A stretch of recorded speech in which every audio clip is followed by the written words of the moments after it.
तो चलिए सीधे आज के स्रोत सामग्री में उतरते हैं। हमारे पास ब्रह्मा जी के वो उपदेश हैं जो भगवान शिव की सर्वोच्चता पर रोशनी डालते हैं। हाँ, ये उन उपदेशों का हिस्सा है जहां ब्रह्मा जी समझा रहे हैं कि शिव ही परम तत्व कैसे हैं और उनकी कृपा पाना ही असल में हर साधना का अंतिम फल है। अच्छा। इसमें हम शिव के स्वरूप, उन तक पहुंचने के रास्ते और वो नैमिषारण्य नाम की जगह की दिलचस्प कहानी भी जानेंगे। तो हमारा मकसद है ब्रह्मा जी के नजरिए से शिव के इस अनोखे स्थान को और कृपा व भक्ति के गहरे रिश्ते को समझना। ठीक है, तो शुरुआत करते हैं इस विचार से कि शिव ही परम कारण है। हाँ, ब्रह्मा जी कहते हैं कि शिव वो है, वो जहां मन और शब्द दोनों ही पहुंच नहीं पाते। ये बात अपने आप में कितनी गहरी है। बिल्कुल।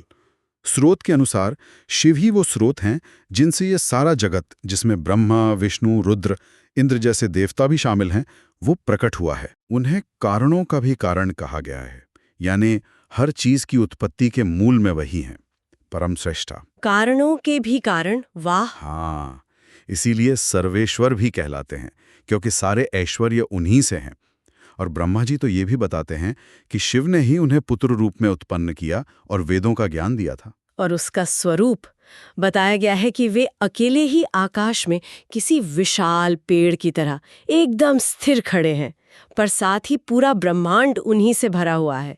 ये विरोधाभास सोचने लायक है। हाँ, और ये भी कि वे बहुत से निष्क्रिय जीवों के स्वामी हैं और उन्हें सक्रिय करते हैं, जैसे जैसे एक बीज से अनेक रूप बना देना। अच्छा।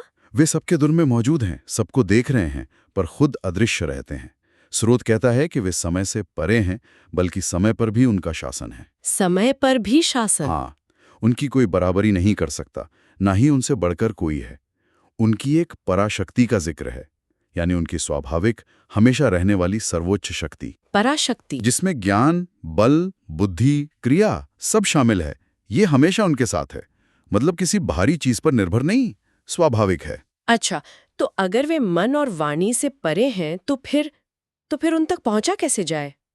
श्रोत में ध्यान, मन लगाने और तत्व भावना, हाँ, तत्व भावना यानी उनके असल स्वरूप पर विचार करने की बात कही गई है। सही पकड़ा।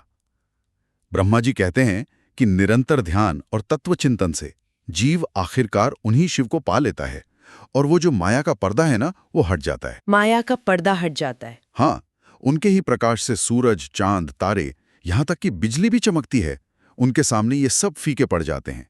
लेकिन यहाँ सबसे खास बात है पराभक्ति। पराभक्ति? हाँ, साफ तौर पर कहा गया है कि शिव के दर्शन केवल पराभक्ति से ही हो सकते हैं, यानी वो सबसे ऊंची बिना शर्त वाली भक्ति, और किसी तरह से नहीं। तो इसका मतलब हुआ कि दान, तप या दूसरे जो नियम व्रत है, वो सब सीधे शिव तक नहीं ले जाते? सीधे नहीं।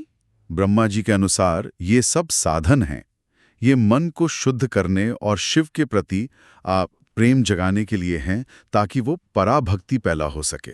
अच्छा, ये साधन है। हाँ, देवता भी कठिन तपस्या करते हैं, सिर्फ उनके दर्शन की इच्छा से। उनके 3 रूपों का भी वर्णन है। स्थूल रूप जो देवताओं को दिखता है, सूक्ष्म रूप जिसे योगी अनुभव करते हैं, और इन सबसे परे एक परम रूप जो ज्ञान और आनंद से भरा है और जिसे सिर्फ पक्के निष्ठावान भक्ति देख पाते हैं।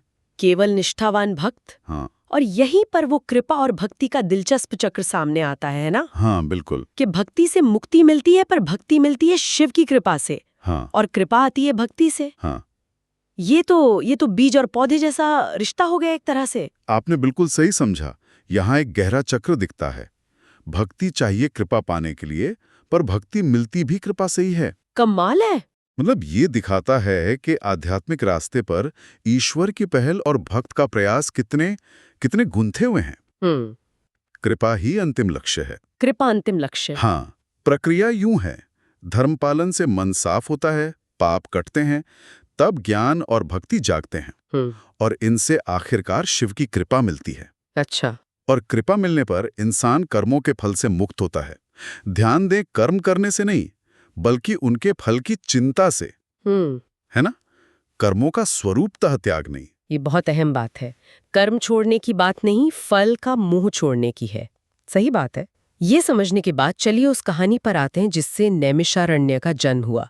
ब्रह्मा जी ने मुनियों को शिव का ध्यान और यज्ञ करने को कहा था ना। हाँ, 1000 दिव्य वर्षों तक चलने वाले यज्ञ की बात थी।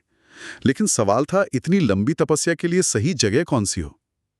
तब ब्रह्मा जी ने, जैसा स्रोत बताता है, एक मनोमय चक्र छोड़ा। मनोमय चक्र मतलब मन से बना हुआ। हाँ, बिल्कुल। ये कोई धातु का पहिया नहीं, बल्कि मन की शक्ति से बना एक चक्र था। और उन्होंने कहा कि जहां इस चक्र की निमी यानी उसका बाहरी किनारा वो घिस कर या टूट कर गिरे, वहीं जगह तपस्या के लिए सबसे शुभ होगी। बिल्कुल। और वो चक्र घूमता हुआ एक जंगल में जाकर गिरा और वहां उसकी निमी टूट गई, जीर्ण हो गई। अच्छा। इसी वजह से उस जगह का नाम नैमिष पड़ा, जो बाद में नैमिषारण्य के नाम से मशहूर हुआ। नैमिषारण्य, नेमी के जीर्ण होने से। वाह। हाँ, वो जगह ऋषियों और ज्ञानियों का बहुत बड़ा केंद्र बन गई, जहाँ कहते नास्तिकों को शास्त्रार्थ में हराया जाता था। इसे बेहद सुंदर और सुरक्षित वन बताया गया है। तो कुल मिलाकर ब्रह्मा जी के शब्दों में शिव ही परम सत्य हैं, सृष्टि के आदि और अंत। उन तक पहुंचने का रास्ता कृपा और भक्ति के इस अटूट बंधन से जुड़ा है, जहां भगवान की दया और भक्त की कोशिश वो एक दूसरे पर निर्भर हैं। सही कहा। और अंत में सोचने के लिए एक विचार ये छोड़ा जा सकता है, एक पवित्र स्थान नैमिषारण्य की उत्पत्ति एक मनोमय चक्र, मन से बने चक्र की टूटने से हुई। हाँ, ये किस बात का प्रतीक हो सकता है? शायद ये कि जब चेतना या मन की एकाग्रता एक खास सीमा तक पहुंचकर स्थिर हो जाती है, तो वो जगह अपने आप में साधना के लिए पवित्र और शक्तिशाली बन जाती है। इस पर और सोचा जा सकता है।